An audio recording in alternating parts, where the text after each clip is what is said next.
हरेक गन्तव्य, हरेक यात्राको सहयात्री टनल्यान्ड फ्रम फोटोन।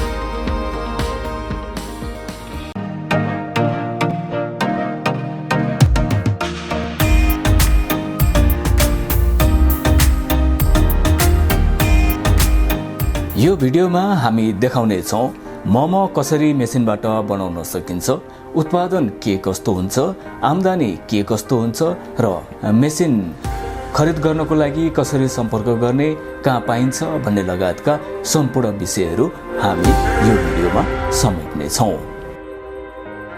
नेपालमा सम्भवतः पहिलो पटक नै हुनुपर्छ चितवनमा उरी मोमो खुलेको छ।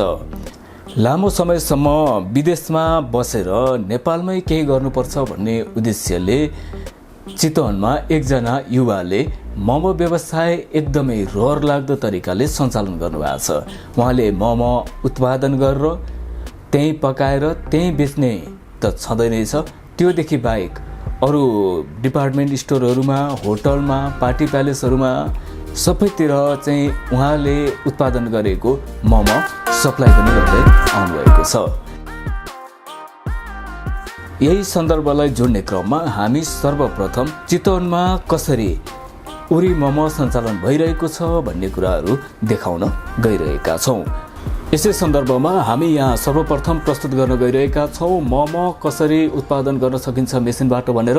त्यसपछि भने हामीसँग यो व्यवसाय कसरी सञ्चालन गर्नुभयो, उहाँ चाहिँ कसरी यसमा आबद्ध हुनुभयो, उरी मोमो व्यवसाय सञ्चालन सँगको प्रतिक्रिया पनि हामीसँग छ र त्यस्तै गरेर चाहिँ यो व्यवसाय सञ्चालन गर्नको लागि के कस्तो पुँजीको आवश्यकता पर्छ, मेसिनलाई कति पर्छ, कहाँ सम्पर्क गर्ने भन्ने लगायतका विषयहरू पनि हामीसँग रहनेछन्। र त्योभन्दा अगाडि म एउटा सानो रिक्वेस्ट पनि गर्न चाहन्छु, यदि यस च्यानललाई अहिलेसम्म सब्सक्राइब गर्नुभएको छैन भने एकपटक अवश्य पनि सब्सक्राइब गर्न भने नछुटाउनु होला।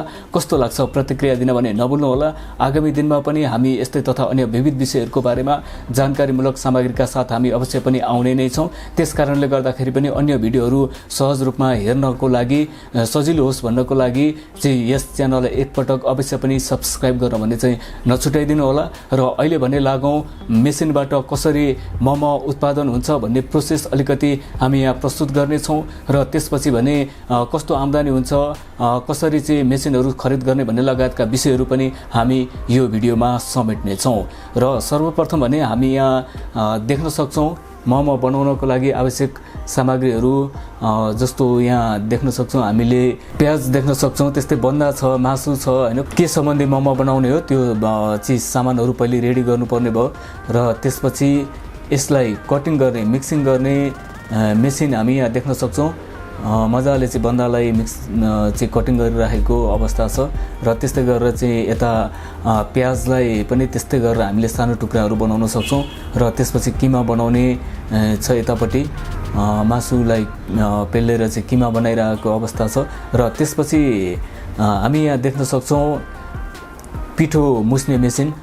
पिठोलाई चाहिँ यसरी मजाले मेसिनबाटै चाहिँ मुस्न सकिन्छ र त्यस्तै गरेर हामीले ती सबै कुराहरूलाई मिक्स गरिसकेपछि यसरी यो तयार हुन्छ। तयार भइसकेको किमालाई यसरी मेसिनमा राख्न सकिन्छ। सजिलै मोमोहरू निस्किरहेको हामी देख्न सक्छौँ। मोमोहरू पनि एउटै साइजमा, एउटै क्वान्टिटीमा निस्किरहेको छ। मजाले यसलाई हामीले यो मेसिनबाट निस्केको मोमोको डल्लाहरूलाई मजाले चाहिँ हामीले कलेक्ट गरेर यसरी राख्न सकिन्छ। सबै साइजहरू एकदमै मिलेको छ र यसलाई चाहिँ पाकिसकेपछि यसरी खान योग्य हुन्छ। यसमा चाहिँ अब त्यति धेरै झन्झटिलो प्रोसेसहरू पनि देखिँदैन हैन। मजाले चाहिँ मेसिनबाटै सबै कुराहरू हुन्छ र हामीले चाहिँ मेसिनमा मार्फत नै सबै कुराहरू चाहिँ गर्न सकिन्छ। र यो चाहिँ हामीले अलिकति मोमो कसरी उत्पादन हुने रहेछ भनेर चाहिँ हामीले मेसिनबाट कसरी मोमो उत्पादन हुने रहेछ भनेर चाहिँ हामीले अलिकति यहाँ देखायौँ। हामीले यो डेमो मात्रै देखायौँ र अलिकति यसलाई टाइम त अलिकति लाग्छ हैन। हामीले अलिकति यहाँ चाहिँ छोटो रूपमा हेर्नलाई पनि अलिकति सजिलो होस् भनेर छोटो रूपमा प्रस्तुत गऱ्यौँ र यो मोमो सजिलैसँग उत्पादन गर्न सकिन्छ। र यो सँगै अब हामी यो मोमो व्यवसायमा चाहिँ कसरी आबद्ध हुनुभएको छ भन्ने विषय पनि हामी यहाँ जोड्न गइरहेका छौँ। यो चाहिँ अब चितवनमा नै पहिलो पटक हुनुपर्छ उरी मोमो सञ्चालन भइरहेको छ। उरी मोमो भनेको चाहिँ अब हाइजेनिक फ्रोजन मोमो हो भनेर बताउनु भएको छ होइन। र यो चाहिँ उहाँले कसरी सुरु गर्नुभयो भनेर हामीले सोधेका थियौँ है। 15 वर्ष लामो समयसम्म चाहिँ कोरियालाई कर्मभूमि बनाएर 15 वर्ष लामो समयसम्म चाहिँ उहाँ कोरियामा बस्दाखेरि चाहिँ आफूले जानेको भोगेको सिप ज्ञान आफ्नै देशमा आफ्नै देशका युवाहरूलाई चाहिँ स्वरोजगार बनाउने उद्देश्यले चाहिँ कोरियामा हुँदैन पनि उहाँले चाहिँ यो उरी मोमोसँग सम्बन्धित उरी मोमोमै आबद्ध भएर चाहिँ काम गरिराखेको र नेपालमा आएर पनि यो व्यवसाय सञ्चालन गर्न सकिने प्रशस्त सम्भावना देखेर नेपालमै के गर्नुपर्छ भन्ने उद्देश्यले चाहिँ उहाँले यो व्यवसाय सुरुवात गरेको बताउनु भएको छ। र यो जुन व्यवसाय सञ्चालन गर्नुभएको छ इमानगिरी र उहाँले अब कोरियामा बस्दाखेरि 15 वर्ष लामो समय बस्दाखेरि पनि त्यहाँ चाहिँ एकदमै राम्रो तरिकाले सुखसल तरिकाले बस्न सक्ने वातावरण सिर्जना भइसकेको अवस्थामा लामो दुःख गरिसकेर उहाँले चाहिँ अब सुख सुविधा चाहिँ पाइरहेको अवस्थामा पनि त्यो सम्पूर्ण सुख सुविधाहरू छोडेर चाहिँ नेपालमै केही गर्नुपर्छ भन्ने उद्देश्य राखेर नेपालमा फर्किएर चितवनमा चाहिँ उहाँले यो उरी मोमो सञ्चालन गर्नुभएको छ।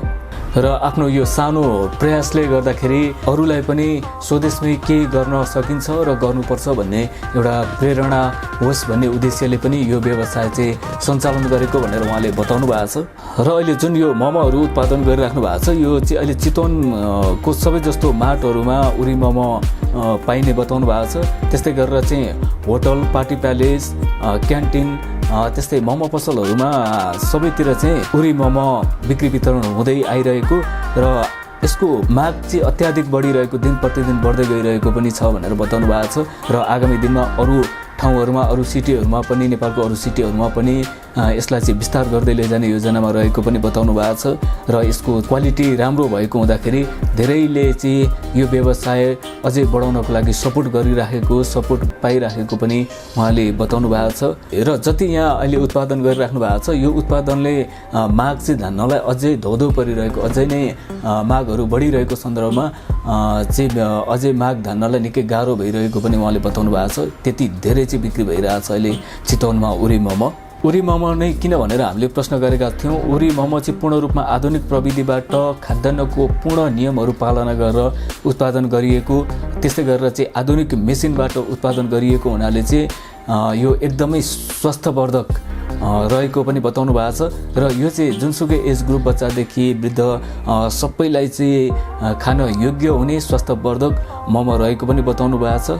र आगामी दिनको योजनाहरू के छ भनेर हामीले सोधेका थियौँ। देशभरि नै आउटलेट राख्ने योजनामा रहेको बताउनु भएको छ। र यो उरी मोमो मार्फत पनि केही मात्रामा चाहिँ देशमा नै युवाहरूलाई रोजगारी प्रदान गर्न सकिने पनि उहाँले सम्भावना रहेको बताउनु भएको छ। र आगामी दिनमा चाहिँ हरेक ठाउँहरूमा मेन सिटीहरूमा चाहिँ आउटलेट राखेर यसको चाहिँ अझै व्यवसाय विस्तार गर्ने योजनामा रहेको अत्याधिक माग रहेको कारणले गर्दाखेरि अरू ठाउँहरूमा पनि आउटलेट राखेर चाहिँ यसको व्यापार विस्तार गर्ने योजनामा रहेको पनि उहाँले बताउनु भएको छ। र यदि कोही यसको आउटलेट खोल्न इच्छुक हुनुहुन्छ भनेदेखि उहाँले सम्पर्क नम्बर पनि हामीलाई उपलब्ध गराउनु भएको छ 9817519177 9817519177मा सम्पर्क गरेर यो मोमोको आउटलेट लिन चाहनुहुन्छ भने पनि उहाँहरूलाई सम्पर्क गर्न सक्नुहुनेछ। यो मोमोको बारेमा बुझ्न चाहनुहुन्छ भने पनि हाम्रो इमानगिरी जो चाहिँ उरी मोमो सञ्चालक हुनुहुन्छ उहाँसँग सम्पर्क गर्न सक्नुहुनेछ। र त्यस्तै गरेर हामी अब लागौँ यो मेसिन कहाँ पाइन्छ कति पर्छ मूल्य कसरी सम्पर्क गर्ने भन्ने विषयहरू जोड्नतर्फ अब हामी गइरहेका छौँ। यो मेसिन जुन छ काठमाडौँ भक्तपुरमा सञ्चालनमा रहेको मेसिन व्यवसाय छ। चेन्जिङ नेपाल मार्फत चाहिँ उहाँले यो मेसिनहरू खरिद गरेको भनेर बताउनु भएको छ। र यो मेसिनको बारेमा चाहिँ थप जानकारी लिन चाहनुहुन्छ भनेदेखि हामीले यहाँ सम्पर्क नम्बर पनि राखेका छौँ। र मेसिनको मूल्यको कुरा गर्नुपर्दा एउटा मेसिनको 60,000देखि 90,000सम्म र मेसिन हेरी कुन कुन आवश्यकता पर्छ त्यो अनुसार पनि मेसिनको मूल्यमा चाहिँ भर पर्ने भनेर बताउनु भएको छ। र अरू केही यो मेसिन खरिद गर्न चाहनुहुन्छ मेसिनको बारेमा केही बुझ्न चाहनुहुन्छ जानकारीहरू चाहिएको छ भनेदेखि मेसिनको बारेमा चाहिँ हामीले यहाँ सम्पर्क नम्बर पनि राखिदिएका छौँ चेन्जिङ नेपालको। चेन्जिङ नेपालमा सिधै सम्पर्क गरेर बुझ्न पनि सक्नुहुनेछ। यस च्यानललाई अहिलेसम्म सब्सक्राइब गर्नुभएको छैन भने एकपटक अवश्य पनि सब्सक्राइब गर्न भने नछुटाउनुहोला। आगामी दिनमा पनि यस्तै तथा अन्य विविध विषयहरूको बारेमा जानकारीमूलक सामग्री लिएर हामी अवश्य पनि आउने नै छौँ। अन्त्यसम्म भिडियो हेरेर साथ दिनुभएकोमा धेरै धेरै धन्यवाद।